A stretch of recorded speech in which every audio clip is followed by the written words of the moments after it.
चारों तरफ पहाड़ियां पेड़ पौधे से घिरा एक गांव मरकापुर था।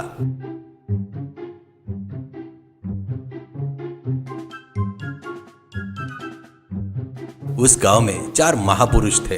वो लोग मुन्ना, बुच्ची, रॉकी और रंगा थे।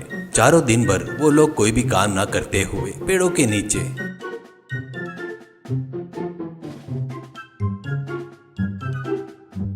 चाय की टपरी के पास, बस स्टैंड के पास टाइम पास करते रहते हैं। उनमें से बुच्ची को खाने के अलावा कुछ भी नहीं आता था।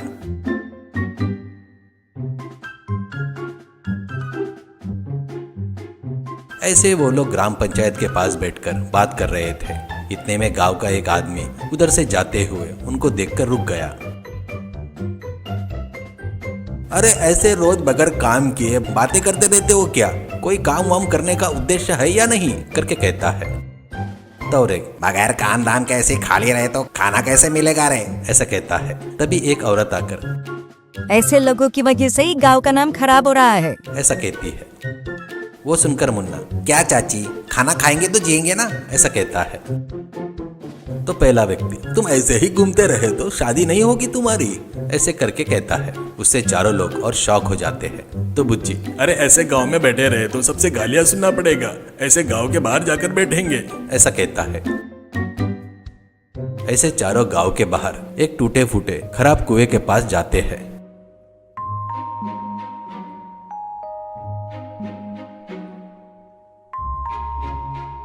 तब उस कुएं को देखकर रॉकी, अरे इस कुएं में भूत है रे, सुना है बचपन में गांव वाले बोल रहे थे, इसलिए इस तरफ कोई नहीं आता है, मैं तो जा रहा हूँ भाई, मुझे डर लग रहा है, करके कहता है। तो मुन्ना, अरे गांव वाले की बातें सुनने से अच्छा है ये भूती अपने लिए ठीक है, चल आ रहे ऐसे बैठेंगे। ऐसा कहते हुए वो चारों उस कुएं के पास लाइन में बैठते हैं। ऐसे वो लोग कुएं पर बैठकर थे। मुन्ना, ये क्या जिंदगी है यार, काम नहीं है पैसा नहीं है, ऐसे कब तक रहना पड़ेगा? करके बोलता है।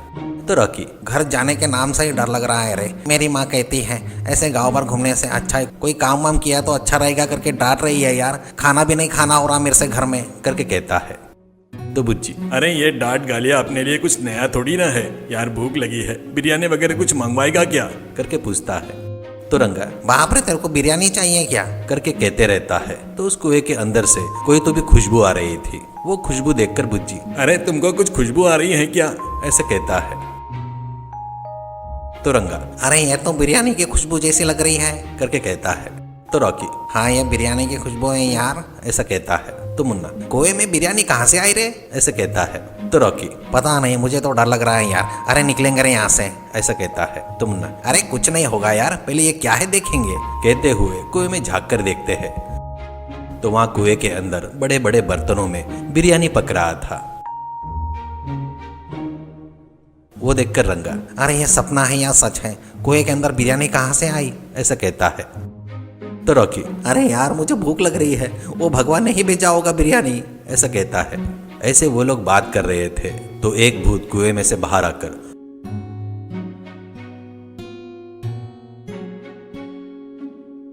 अरे कौन हो रे तुम लोग, मेरी जगह पर आकर मेरी बिरयानी पर नजर डाल रहे हो? करके कहता है। तो बुच्ची कांपते हुए, अरे बाप रे, मुझे कुछ नहीं पता जी, अरे कुछ नहीं पता, ऐसा कहता है। तो मुन्ना, अरे वो कुछ नहीं जी, हम लोग ऐसे ही यहाँ पर आए हैं, ऐसे कहता है। तब भूत हंसते हुए, मैं भयंकर भूत नहीं हूँ रे, मैं बिरयानी मास्टर हूँ, ऐसा कहता है। तो रॉकी, क्या बिरयानी मास्टर हो क्या इस खराब कुएं में क्या? ऐसा कहता है। तो भूत विचार करते हुए, ये बहुत बड़ी कहानी है, सुनना चाहते हैं तो बोलो, सुनाता हूँ, ऐसा कहता है। तो रंगा, हमको कुछ काम वाम कुछ भी नहीं है, इसलिए यहाँ पर आए हैं, आप कुछ बताएंगे तो सुनेंगे, ऐसे बोलता है। तो भूत बताना शुरू करता है। बहुत पहले इस राज्य पर राजवीर सिम्हा महाराज का शासन था। उनको अपने राज्य के देखभाल पालन पोषण करने अपने शासन से ज्यादा बिरयानी ही पसंद थी। वो हमेशा हर तरह की रेसिपी से वैरायटी बिरयानी बनवाकर खाते रहते थे। ऐसे वो राज्य की देखभाल भी बराबर नहीं करता था, करके बता रहा था। चारों लोग बड़े ध्यान से सुन रहे थे। इतने में बुच्ची, यानी वो राजा बगैर कुछ काम किए ऐसे ही बिरयानी खा रहा था क्या? ऐसे खाए तो कैसे?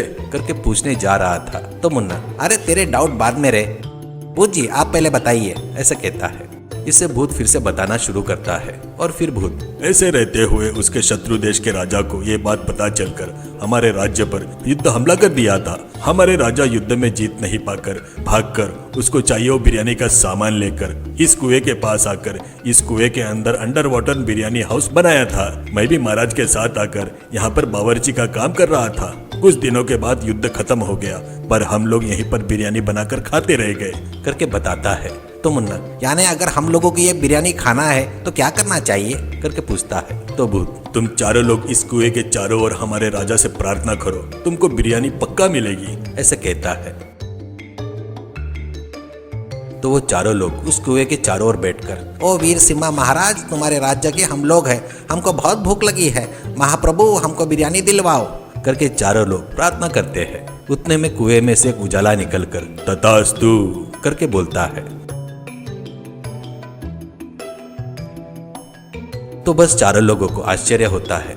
चारों लोग कुएं को नमस्कार करते हैं।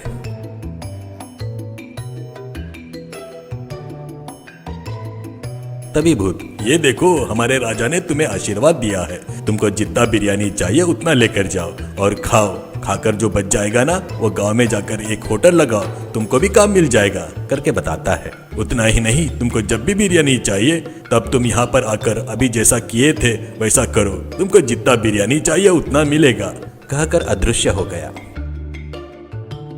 इससे चारों लोग बिरयानी खाकर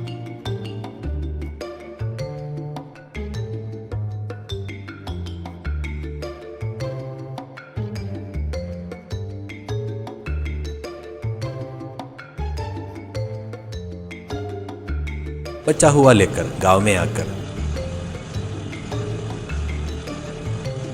गांव में एक जगह पर अंडर वाटर बिरयानी हाउस करके होटल शुरू करते हैं। उस होटल में गांव वाले सभी आ रहे थे।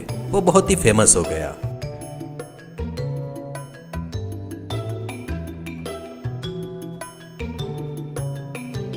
सबसे पहले गाली दिया हुआ आदमी बिरयानी खाते हुए अरे वाह, इतनी बढ़िया बिरयानी मैंने कभी नहीं खाया ऐसा कहता है। तो और एक व्यक्ति बिरयानी बहुत मस्त है, यानी तुम चारों बढ़िया सेट हो गए रे, अच्छा है अच्छा है। और एक औरत इतना कि इस बिरयानी की सीक्रेट रेसिपी क्या है, स्वाद बहुत ही बढ़िया है ऐसा कहती है। तो मुन्ना, हाँ वो सीक्रेट बिरयानी रेसिपी, हाँ रेसिपी, हाँ रेसिपी ना, हाँ खराब कुआ है करके कहता है। तो वो औरत को समझ में नहीं आकर वो ऐसे ही देख रही थी और बच्चे तीनों करके हंसते हैं। इस तरह वो चारों बिरयानी होटल में से पैसे बहुत कमाकर बड़ा घर खरीदकर